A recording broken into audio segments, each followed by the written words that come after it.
Hi friends, welcome to Telugu Geeks. 7 Habits of Highly Effective People by Stephen R. Covey. Stephen R Covey రాసిన ఈ పుస్తకం the number 1 most influential business book of the 20th సెంచరీగా కీర్తించబడింది. 1.5 కోటి పుస్తకాలు అమ్ముడుపోయాయి. ఇదంతా పవర్ఫుల్ బుక్. ఈరోజు 7 habits of highly effective people powerful lessons in personal change అనే పుస్తకంలోని కొన్ని ఇంపార్టెంట్ విషయాలని తెలుసుకుందాం. మనం జీవితంలో హ్యాపీగా ఉండాలంటే మనకు కావాల్సింది పీస్ ఆఫ్ మైండ్, అంటే మనశ్శాంతి. మనశ్శాంతి ఉంటేనే మనం జీవితంలో అన్ని క్షణాలని ఆనందంగా అనుభవించగలం. ఈ పుస్తకంలో స్టీఫెన్ ఆర్ కోవే చెప్పిన మొదటి మాట ఏంటంటే, ప్రైవేట్ విక్టరీ ప్రెసీడ్స్ పబ్లిక్ విక్టరీ. దీని అర్థం ఏంటంటే, మనకు బయట నుంచి వచ్చే ధనం, పాపులారిటీ ఇవన్నిటికంటే ముందు మనకు మనం చేసే పనుల మీద, అలవాట్ల మీద సరైన పట్టు ఉండాలి.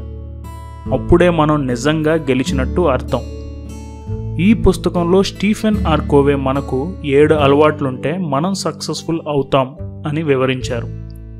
ఆ 7 అలవాట్లేంటో, వాటి అర్థాలేంటో ఇప్పుడు చూద్దాం. మొదటి అలవాటు, హ్యాబిట్ నెంబర్ 1, బీ ప్రోయాక్టివ్. మనుషుల్లో 2 రకాలు ఉన్నారు. కొంతమంది ప్రోయాక్టివ్గా ఉంటారు, కొంతమంది రియాక్టివ్గా ఉంటారు. రియాక్టివ్గా ఉండేవాళ్ళు ఏ ప్రాబ్లం వచ్చినా అది వారి కర్మ, లేకపోతే దానికి ఎవరో కారణం అని, అది కాకపోతే దీని అంతటికీ గవర్నమెంట్దే బాధ్యత అని ఏమీ ఆలోచించకుండా కంగారు పడిపోయే రకాలన్నమాట. అదే ప్రోయాక్టివ్ మనుషుల్ని తీసుకుంటే, వీరు ఏ సమస్య వచ్చినా, ఏ కష్టం ఎదురైనా బాగా ఆలోచించి నిర్ణయం తీసుకుని ఏం చేస్తే ఆ సమస్యని దూరం చేయొచ్చు అని ఆలోచించి ఆ పని అవగొట్టడానికి ప్రయత్నిస్తారు. వీళ్ళు అన్నిటికీ రెస్పాన్సిబిలిటీ తీసుకుంటారు. ఇక్కడ మనం రెస్పాన్సిబిలిటీ అనే పదాన్ని చూస్తే ఇందులో 2 పదాలు ఉన్నాయి. ఒకటి రెస్పాన్స్, ఇంకోటి ఎబిలిటీ. అంటే దీని అర్థం మనకి వచ్చిన సమస్యకి మనం ఎలా స్పందిస్తామని అర్థం. ప్రోయాక్టివ్గా ఉండేవాళ్ళు వాళ్ళ బాధ్యతల్ని వాళ్ళు గుర్తిస్తారు, అంతేకాని వాళ్ళ పరిస్థితుల్ని, వాళ్ళకున్న అవస్థల్ని వాళ్ళు నిందించరు. వాళ్ళు చేసే ప్రతి పని, దానికి వచ్చే ప్రతిఫలం వాళ్ళు ఎన్నుకున్న అభిప్రాయాల వల్ల జరిగినవిగా భావిస్తారు. సో మనం సింపుల్గా చెప్పాలంటే, మనం చేసే పనులకి మనం పూర్తిగా బాధ్యత తీసుకోవాలి. Habit number 2, begin with the end in mind. Begin with the end in mind అంటే, ప్రతి వస్తువు 2 సార్లు తయారవుతుంది. ఒకటి మన మైండ్లో, అంటే మెంటల్ క్రియేషన్. ఇంకోటి నిజంగా, అంటే రియాలిటీలో అనమాట. సో ఐడియా చాలా సింపుల్. అది మంచైనా చెడైనా ముందు మన బుర్రలో తయారవుతుంది. దాన్ని మనం గట్టిగా అనుకుంటే అది నిజంగా జరుగుతుంది. ఫర్ ఎగ్జాంపుల్, మనం ఇల్లు కట్టాలి అనుకుంటే మనం ముందు ఒక ఆర్కిటెక్ట్తో డిస్కస్ చేసి దానికి కావాల్సిన బ్లూ ప్రింట్ రెడీ చేస్తాం. అంతేగాని అనుకున్న వెంటనే వర్కర్లను తెప్పించి వెంటనే ఇల్లు కట్టడం మొదలు పెట్టం.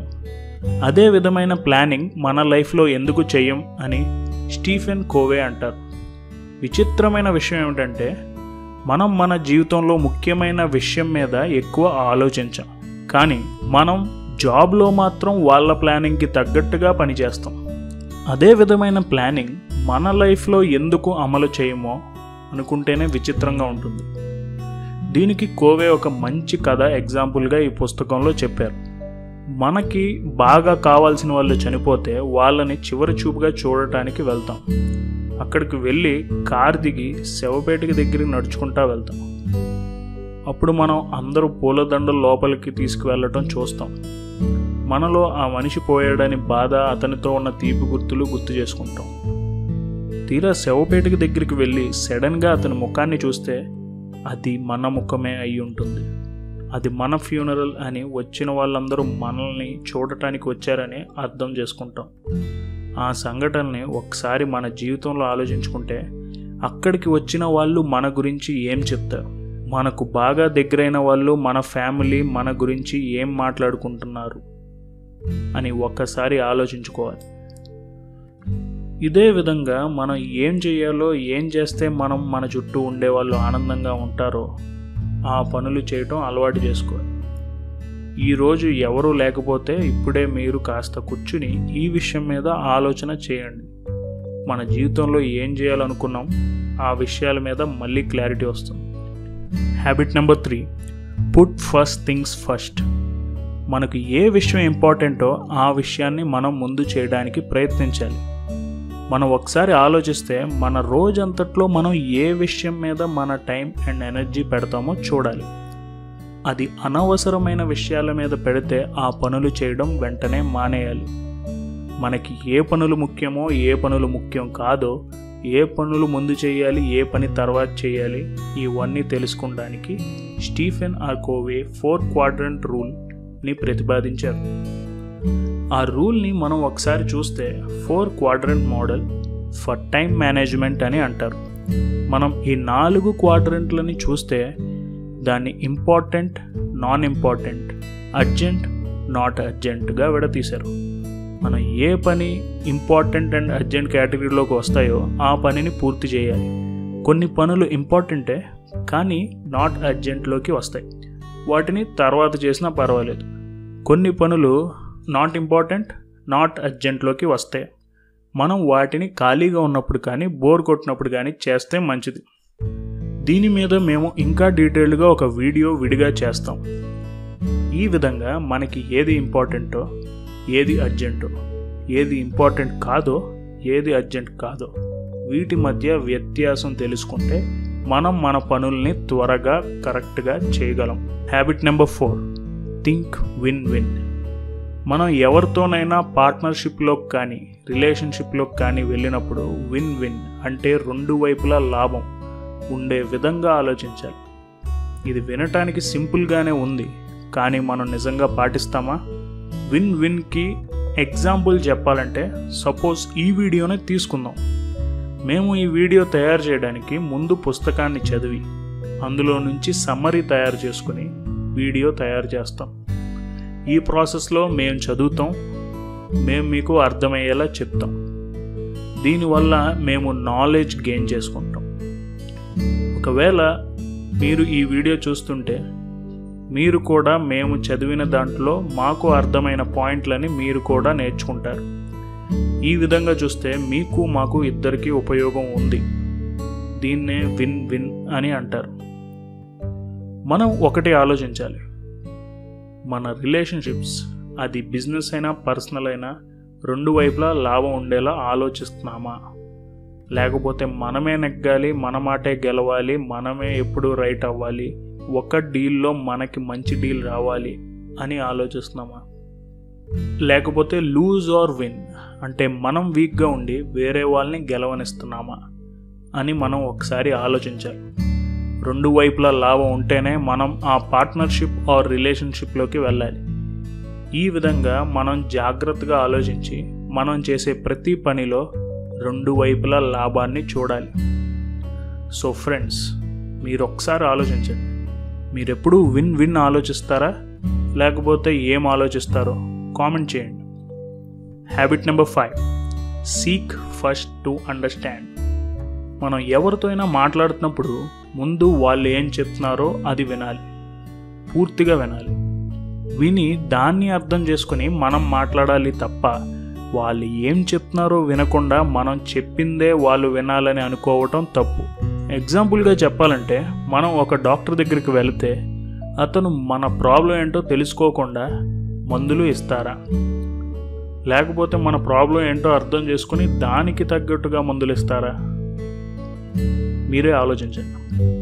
సో మనం ఎవరితో అయినా మాట్లాడుతున్నప్పుడు వాళ్ళు ఏం చెప్తున్నారో, ఎందుకు చెప్తున్నారో మనం పూర్తిగా అర్థం చేసుకుని తర్వాతే మనం మాట్లాడాలి.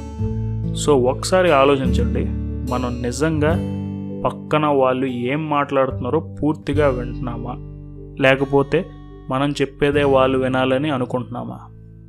Habit number 6, synergy. సినర్జీ అంటే ఏంటి? దీన్ని మీకు స్టీఫెన్ ఆర్ కోవే ఒక ఎగ్జాంపుల్తో ఎక్స్ప్లెయిన్ చేశారు. 2 మొక్కలు ఒకే చోట కలిసి పెరిగితే వాటి వేరులు కింద కలిసి ఆ భూమి క్వాలిటీని పెంచుతాయి. దానివల్ల ఆ మొక్కలు ఇంకా బాగా పెరుగుతాయి. అదేవిధంగా మనం చీపురు పుల్లల్ని విడివిడిగా ఉంటే వాటి వల్ల ఏ ఉపయోగం ఉండదు. అదే అన్నీ కలిస్తే వచ్చే చీపురుతో ఎన్నో ఉపయోగాలు ఉంటాయి. ఇక్కడ కోవే ఏమని చెప్తున్నారంటే the whole is greater than some of it's parts. దీని అర్థం ఏంటంటే మనం పనులు అన్నీ విడివిడిగా చేసే కంటే అదే పనిని అందరూ కలిసి చేస్తే మనం ఆ పనిని తొందరగా కంప్లీట్ చేయొచ్చు, ఇంకా బాగా చేయొచ్చు కూడా. ఈ హ్యాబిట్ ప్రకారం 1+1 చూస్తే 3 or more అనే ఉంటుంది, దానికంటే తక్కువ ఉండదు అని కోవే వివరించారు. సినర్జీ అంటే గ్రీక్లో కలిసి పని చేయడం అని అర్థం. సో మీరు ఏ పని చేసినా సినర్జీలో చేస్తే ఎక్కువ ఉపయోగం ఉంటుంది. హ్యాబిట్ నెంబర్ 7, షార్పెన్ ద సా. దీనికి ఎగ్జాంపుల్గా కోవే ఒక మంచి కథ చెప్పారు. అదేంటంటే ఒక మనిషి అడవిలో ఒక చెట్టుని రంపంతో కోస్తూ ఉంటాడు. ఆ రంపం పదునుగా లేకపోవడంతో అతను ఎంత కష్టపడినా ఆ చెట్టుని పెద్దగా కొయ్యలేకపోతాడు. అప్పుడే అటుగా వెళ్తున్న మనిషి వచ్చి కొంచెం ఆ కోస్తం ఆపి ముందు ఆ రంపాన్ని పదును చేయమని చెప్తాడు. అప్పుడు మనోడు నాకంత టైం లేదు అని చెప్పి కోస్తా ఉంటాడు. మీరు ఎప్పుడైనా అలా ఉన్నారా? ఎవరైనా అలా ఎందుకు ఉంటారు అని మీరు అనుకుంటున్నారా? చాలామంది అలాగే ఉంటారు. ఎలాగంటారా? మనం ఎక్సర్సైజ్, మెడిటేషన్, పుస్తకాలు చదవటం, మనకు కావాల్సిన వాళ్ళతో టైం స్పెండ్ చేయటం, అప్పుడప్పుడు ఫ్యామిలీతో వెకేషన్స్కి వెళ్ళటం, ఆడుకోవటం, ఇలాంటి వాటికి పెద్దగా కేటాయించం. మార్నింగ్ లేచి జిమ్కి వెళ్ళాలి అని రోజు అనుకుంటాం, అంత టైం లేదని తర్వాత మళ్ళీ అనుకుంటాం. ఈ విధంగా మనకి ఉపయోగపడే పనులకి మనం టైం పెద్దగా కేటాయించం. సో మనం కాస్త గ్యాప్ తీసుకుని ఇలాంటి వాటికి టైం కేటాయిస్తే మన జీవితానికి మనం పదును పెట్టుకున్న వాళ్ళం అవుతాం. లేకపోతే వీడిలాగా కోస్తా ఉంటాం కానీ తెగేదేమీ ఉండదు. ఈ విధంగా ఈ 7 హ్యాబిట్స్ని మనం గనక ఫాలో అయితే మన జీవితంలో ఏమైనా సాధించగలం అని స్టీఫెన్ ఆర్ కోవే చాలా అద్భుతంగా వివరించారు. మీరు గనక ఈ పుస్తకాన్ని కొనాలి అనుకుంటే కింద డిస్క్రిప్షన్లో ఉండే లింక్ నుంచి కొనుక్కోండి. స్టీఫెన్ కోవే 8th హ్యాబిట్ అని ఇంకో పుస్తకాన్ని రాశారు. దాన్ని కూడా మీ ముందుకు యానిమేషన్ రూపంలో తీసుకుని వస్తాం. మీకు ఇలాంటి వీడియోలు ఇంకా కావాలని కోరుకుంటే మీ లైక్ మైండెడ్ ఫ్రెండ్స్తో షేర్ చేయండి. సబ్స్క్రైబ్ చేయకపోతే సబ్స్క్రైబ్ చేసి మాకు మీ సపోర్ట్ని ఇవ్వండి. మీకు ఈ హ్యాబిట్స్లో ఏ హ్యాబిట్ నచ్చిందో కింద కామెంట్లో తెలపండి. Thank you for watching our video. జై హింద్.